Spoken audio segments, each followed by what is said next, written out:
क्या मुसीबत है ये, हर बार कुछ ना कुछ टूटता ही रहता है मेरे हाथों। चलो अब कोई देखे उससे पहले इन टूटे हुए कांच को उठाकर बाहर फेंक देती हूँ। सपना टूटे कांच समेट कर उन्हें रसोई की खिड़की से बाहर फेंक देती है। सपना के हाथों इस तरह की घटनाएं बार बार होती रहती थी। वो आए दिन घर के सामानों को ऐसे ही तोड़ती रहती थी और फिर किसी को पता न चले उससे पहले उसे घर से बाहर फेंक देती थी। तभी सपना चाय लेकर रसोई से बाहर आती है तो बाहर हॉल में सपना के सास ससुर मनदीप, हिमानी, नंद पायल, पति रोहन और देवर देवरानी अजीत और अंकिता ये सब सोफे पर बैठे थे। अंकिता कल ही शादी करके इस घर में आई थी। अंकिता बहू, अब से तुझे भी सपना बहू की तरह इस घर की सारी जिम्मेदारियों का पालन करना होगा। सपना, तुम्हारे गले वाला सोने का नेकलेस कहाँ है? सपना देखती है तो उसके गले में सोने का नेकलेस था ही नहीं। अरे मेरा नेकलेस कहाँ गया? कहीं गिरा तो नहीं दिया बहू तूने नेकलेस?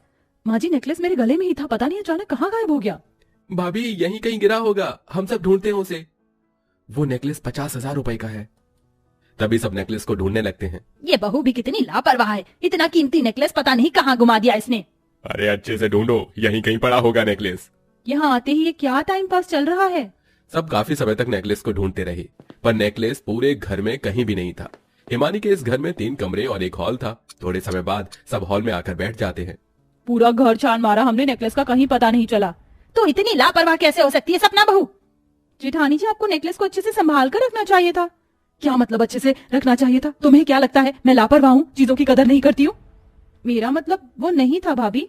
इस घर में आते ही तो मुझे यहाँ के लोगों की नजरों में बुरा करना चाहती है क्या? अरे नेकलेस ही गुम हुआ है ना, मैं दूसरा ले आऊंगी, उसमें क्या बड़ी बात है। सपना अपने कमरे में चली जाती है। अरे देखो इसे, गलती की गलती और कैसे तेवर दिखा रही है ये। सपना ऐसी ही थी, उसे किसी भी चीज की कोई कदर नहीं थी। तभी वो अपने कमरे में आकर बैठ जाती है। जरा सा नेकलेस क्या खो गया मुझसे? ये लोग तो ऐसे समझ रहे हैं जैसे इनकी जायदाद गुमा दी मैंने। वो कल की आई अंकिता सबके सामने कुछ ज्यादा ही होशियार बन रही थी ना, उसे तो मजा चखाकर ही रहूंगी मैं। रात का समय, सब हॉल में बैठे थे। तभी अंकिता रसोई से बर्तन में खाना लेकर बाहर आती है तो अचानक उसके हाथ से खाने का बर्तन छूट जाता है और सारा खाना जमीन पर गिर जाता है। सत्यानाश हो, सारा खाना गिरा दिया अंकिता बहू ने तो। ये क्या किया तूने अंकिता? मैंने इतनी मेहनत से खाना बनाया था और तूने सारा खाना गिरा दिया। माफ करना भाभी, वो गलती से। अरे इतना सारा खाना तो अब फेंकने में जाएगा ना, बेवजह तूने इतना नुकसान कर दिया अंकिता। भाभी, मैंने जानबूझकर नहीं गिराया खाना, वो गलती से। तूने खाना जानबूझकर ही गिराया है तो कौड़ी की गरीब, तेरे मायके में तूने खाया था क्या इतना लजीज खाना जो सारा खाना सत्यानाश कर दिया तूने? भाभी जी इतना मत बोलिए, आप समझी ना, बोलना मुझे भी आता है। आप कमाई का कौन सा अमीर है और ये खाने का राशन आप अपने मायके से नहीं लेकर आई हैं जो मुझे इतनी बातें सुना रही हो आप। मैं अभी जाकर सबके लिए दूसरा खाना बना देती हूँ। अरे इसके तेवर तो देखो। आपको उस वक्त तो इतना अफसोस नहीं हुआ जब आपने इतना कीमती नेकलेस गुमाया था, अब क्यों भड़क रही हो? फिर क्या था, दोनों में बहस होने लगती है। ये देखकर उनके ससुराल वाले दंग रह जाते हैं। सपना और अंकिता ये दोनों ही काफी गरीब परिवार की बेटियां थी। सपना तो यहाँ आकर काफी घमंडी हो चुकी थी और अब उसको देखकर अंकिता को भी चीजों की कदर नहीं हो रही थी। सपना के ससुराल वाले मिडिल क्लास लोग थे। अरे बस करो दोनों, क्या चूहे बिल्लियों की तरह लड़ रहे हो? एक तो दोनों नुकसान पे नुकसान किए जा रहे हो, ऊपर से एक दूसरे से बहस पर बहस कर रहे हो। अंकिता बहू, जा तू खाने की व्यवस्था कर दे। अंकिता रसोई में चली जाती है और सपना घर के काम करने में लग जाती है।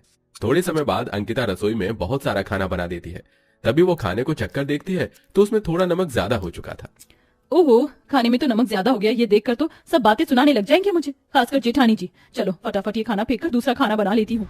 अंकिता चुपके से सारा खाना खिड़की से बाहर फेंक देती है और दूसरे खाने की व्यवस्था करने लगती है।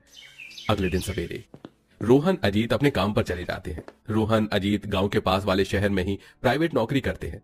इधर सपना और अंकिता दोनों घर काम में हर बार गलती नुकसान करने लगी। इसी तरह दिन प्रतिदिन बीतने लगे। एक शाम अंकिता अपने कमरे में कूलर, फैन, टीवी, लाइट सब एक साथ चालू करके बैठी थी। तभी वहां सपना आती है। ओ महारानी, इस घर के बिजली बिल के पैसे तू क्या अपने मायके से लाती है क्या, जो इतनी सब चीजें एक साथ जला रही है तू? बंद कर ये सब। क्यों बंद करूं? इस घर के बिजली बिल के पैसे आपके मायके वाले भरते हैं क्या?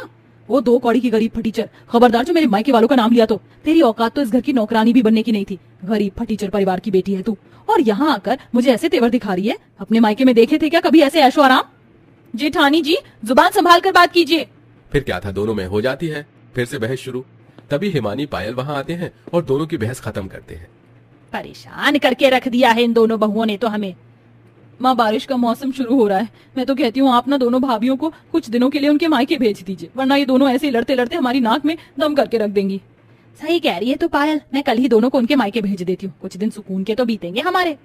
हिमानी और सपना और अंकिता की इस रोज रोज की बहस से काफी परेशान हो चुकी थी। तभी अगले ही दिन हिमानी, सपना और अंकिता दोनों को उनके गरीब मायके भेज देती है।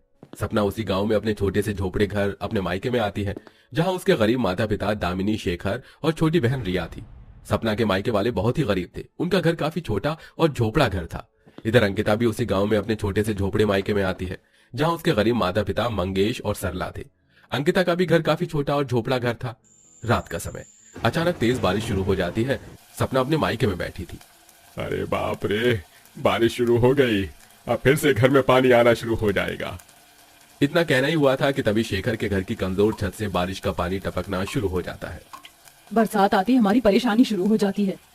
तभी दामिनी जो मिट्टी के चूल्हे पर खाना बना रही थी, तो चूल्हे पर पानी गिरने से चूल्हा बुझ जाता है। अब इस पानी में कैसे खाना बनाऊं? मेरे ससुराल में अच्छा है गैस है, वरना हमें भी बारिश में ऐसी परेशानी होती। इधर अंकिता के घर में भी उसकी माँ सरला चूल्हे पर खाना बना रही थी। तभी पानी आने पर जब चूल्हे से खाने का बर्तन निकालती है, तो उसके हाथों से खाने का बर्तन छूट जाता है और सारा खाना फर्श पर गिर जाता है। अरे बाप रे, ये क्या हो गया? तभी सरला जल्दी जल्दी गिरा वो खाना उठाकर बर्तन में डालती जाती है। अरे माँ, ये खाना खराब हो चुका है, ये खाना अब खाने लायक नहीं रहा। अरे बिटिया, मिट्टी में तो गिरा है खाना, ऐसे अन्न का अपमान नहीं करना चाहिए। हाँ बिटिया, अगर हम ये खाना फेंक देंगे तो हम क्या खाएंगे? तेरे पिताजी की कमाई इतनी कम है, ये जो रोज कमाते हैं अपने घर में उतने पैसों में एक ही दिन का खाना बन पाता है। कोई नहीं, हम इस खाने को साफ करके खा लेंगे। अपने परिवार की यह मजबूरी देखकर अंकिता की आंखों में आंसू आ जाते हैं। मेरे माता पिता मिट्टी में मिला खाना खा रहे हैं और एक मैं हूँ जो अपने ससुराल में इतने लजीज पकवानों को जरा सा नमक ज्यादा होने पर उस खाने को बाहर फेंक देती थी। कितना अपमान करती थी मैं अन्न का। यहाँ मेरे माता पिता दाने दाने को तरस रहे हैं और मैं अपने ससुराल में खाने पे खाना फेंकती जा रही थी। अपने मायके की ये बेबसी देखकर अंकिता को अपनी गलती पर पछतावा होने लगता है। उधर सपना अपने मायके वालों के घर साथ में एक कोने में बैठी थी। उसके पूरे घर में बारिश का पानी भर चुका था। सोने लायक जरा सी भी जगह नहीं थी। तभी दामिनी, शेखर और रिया तीनों अपने घर के एक कोने में ही जैसे तैसे लेट जाते हैं। माँ, पिताजी, आप लोग यहाँ क्यों सो गए? उठिए वहाँ से। बिटिया, बचपन से लेकर आज तक हम ऐसे ही तो सोते आ रहे हैं। ये कैसी बेबसी है मेरे मायके वालों की। यहाँ ये लोग जमीन में सोकर दाने दाने को तरस रहे हैं और वहाँ मुझे हर बात का ऐशो आराम है, फिर भी मुझे किसी बात की कदर नहीं।